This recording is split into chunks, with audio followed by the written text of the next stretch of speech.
Downeast, Maine is my favorite place in the whole state. My opinion doesn't really count for much, but there really is something special about a part of Downeast called the Bold Coast. It's a corner of Maine that blends right into New Brunswick, Canada. The entrance to the Bay of Fundy, which has the world's highest tides, begins offshore. You can also find one of the world's largest whirlpools here, along with the easternmost point in the whole US of A, excluding a weird part of Alaska. It's the perfect place to let your mind shut off and zone out while you stare at the water, some whales, or a stunning vista, or 8 of them. And if you like lighthouses, buckle up. I'm Dustin, that's Rachel, she's Julia. 3 occasionally clueless 20-somethings who work at a TV station. We are a reporter, producer, and photographer who got the chance to explore Maine, meet the people succeeding, the people struggling, and find out just what is there to do and see in a state almost as quirky as we are. In other words, we saw Maine by the mile.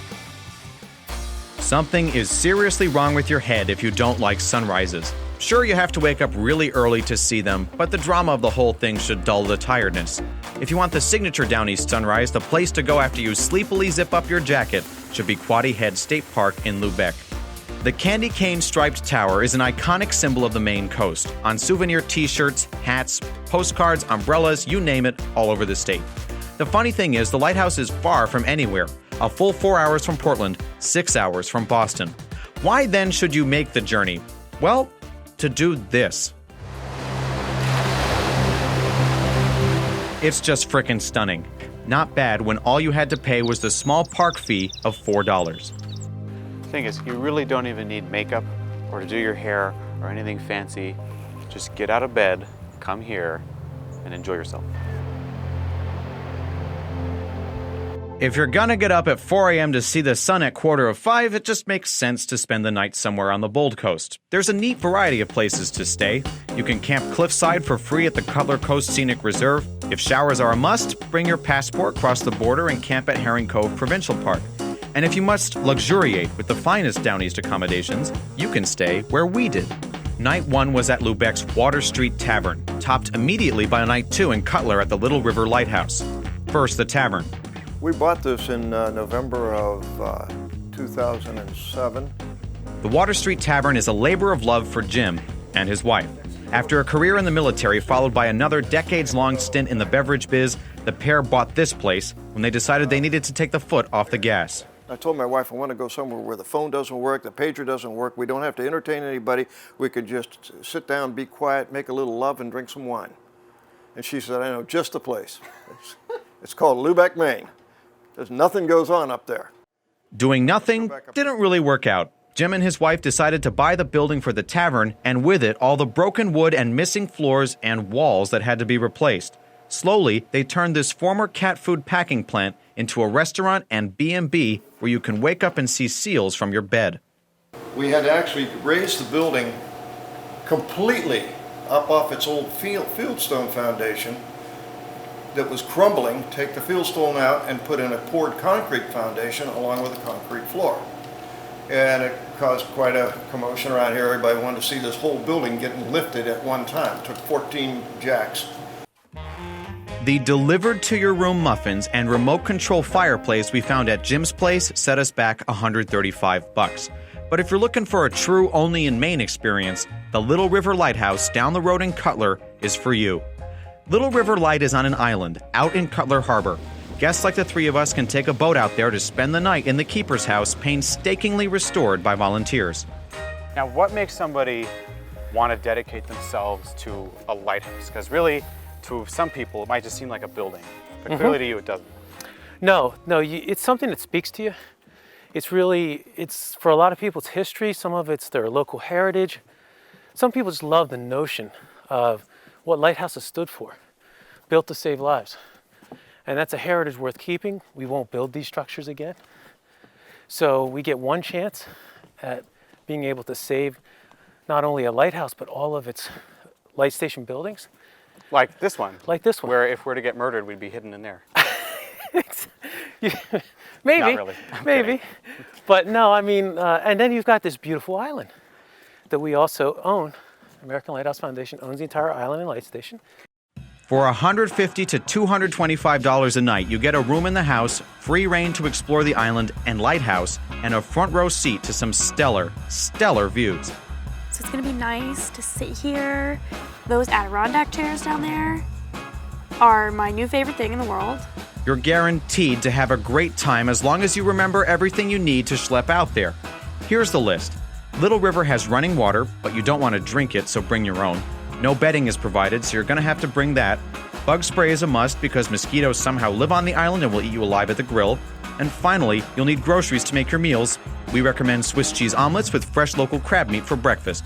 The reason you're able to find decent deals on places to stay here in the height of summer is not a lot of people visit. Washington County, where the Bold Coast is a long way from any major population centers or airports. And while that's good for trees and setting aside land for conservation, it's not so hot for employment. Washington County has the highest unemployment rates of all Maine counties.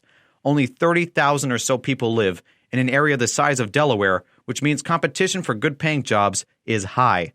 Fishing employs a lot of people here, but depending on what you're going to do out there, fish for lobsters, some Maine scallops or sea urchins, the work can be very dangerous. We lost 5 guys in 1 year due to urchining. And what happened was the nets got caught down on the bottom. So when that happens, it automatically pulls them under. Susan Aldridge has lived in Lubec, Maine her whole life. A number of people she grew up with died fishing, and their names are on this wall. So all of them have drowned. And it's in the wintertime, it can be very, very treacherous, you know. So this, a lot of people have memorials in their towns and things like that, but this one is, the list is always growing. Growing, right, because we keep losing more and more, Yeah, every year when they go urchining, we think, well, we hope we have a good season and we don't lose anybody. Susan herself never did much fishing, but got by pretty well for a while. Life was good when she worked at a daycare, but a few years ago, she lost her job when the daycare closed. Since then, she's been doing different jobs here and there, like cleaning rooms at the Water Street Tavern. How long have you been a resident of Lubec, Maine? For 56 years. How has this place changed in the 56 years that you've lived here? Quite a bit. We have no more sardine industry. We does not have any ocean. We used to have a nursing home, but the state closed that down, so we don't have that anymore. We don't have our high school anymore. I think a lot of young people have had to pack up and move because they don't want to have to transport their children to the high schools. They'd rather have them in a community where they are. Just nothing. It's just a ghost town, Well, it seems like there's nothing, but you have all these beautiful views and everything. So how is this happening? And it was a little bit of everything. This restaurant was open, like the bank, that employed people. We had a drugstore. We had the smokehouse on the corner. We had the quick shop. How do you think we fix that, or can you? I'd say bring in some more work, in some industry into the town. And we tried to get a dollar store, and the other staters fought to get rid of the dollar store. They didn't want one here because it would hurt the tourists. I don't know why it would hurt tourists, because tourists probably would go in there too and shop as well. But no, we didn't get our dollar store. That was voted out. What about the politicians? What do you want to say to them when they're having these squabbles and they can't agree? I think LePage needs to come to Lubec and look it over and see how poor we really are. While it is tough to find a good full-time job with benefits in Washington County, there are a few. The U.S. Navy, for instance, has a base here with antennas used to communicate with its submarine fleet below the Atlantic. The base has gotten smaller, but there are still full-time Navy employees here. We wouldn't want our subs getting lost, right? One of the people who made a career out of jobs at the base and the Coast Guard is Terry Roden. Terry's retired now, but in the summer, he's a keeper at the Little River Light. The guy really is living the dream. He's got an island all to himself and fun guests like us to talk to. I actually grew up in Detroit, Michigan. Oh, yeah, you're right. You don't sound like a But I was stationed here in 1968 to 1970. I was the assistant lightkeeper here for 2 years. I actually met a cute little blonde here, and I was 20 years old. We've been married for 47 years now. Wow. And the reason that I can do what I'm doing now, staying out here in the summertime as a keeper and bringing guests on, is because I'm blessed with a wonderful wife.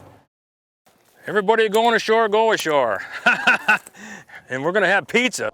Whatever you do, Don't let Terry load or unload the boat he brings you to the island on. Years of painting have taken a toll on his back, but sometimes he can't help himself if something looks a little dull or out of place. Now I want to talk about the staircase for a second because you repainted this whole thing. In the Coast Guard Navy, you're going to paint. If it doesn't move, paint it. There probably isn't a surface inside or outside the lighthouse Terry hasn't laid a brush to. It's funny when he casually says he painted the tower roof in one day and cheated by using a roller. He keeps busy with projects like that all the time when he's alone on the island, but does know how to stop and enjoy the majestic oceanscape in front of him, too. When no one is here and it's just you and you can do whatever you want on this island, what do you love to do the most? I'd like to know how many hours I sit here and just look out over the water, and I watch for seals, and I watch the boats, and it's just the serenity of the place. It's just quiet in the ocean, right? You need the crashing of the waves, Oh, the it's crackling fantastic. fire. The rougher it is here, I can't get off the island, but the better it is. Who needs a Life is Good t-shirt from Edgartown when you've got an island escape for the whole summer? No matter how many times Terry's seen the fog, the sunrises, the trees, it's hard for him to leave it behind when the lighthouse closes for this season. What's the biggest thing you miss? I miss I miss this view. Look at this view. I mean, how can you beat this? You know, I miss just being close to the water like this right here, you know. And I actually miss being alone. I like to be, I'm not a person that has to have a lot of people around. I like to be alone, and this is a perfect place, you know. And I love the people that come here to visit. Just a great life. I just can't beat this type of a life right here. This is amazing for me. Fortunate indeed. And to be honest, the three of us were pretty damn fortunate too, to spend time with Terry, Susan, and Jim in their beautiful home for just a short time. Downeast, Maine does have challenges ahead, particularly in attracting employers. But maybe, if more of us from Maine, New England, wherever, start to visit, Washington County will someday have a future as bright and brilliant as its sunrises. This unspoiled beauty is waiting for you, along with the day spas, Putin, and town with the U.S.-Canada border down its middle, next time on Maine by the Mile.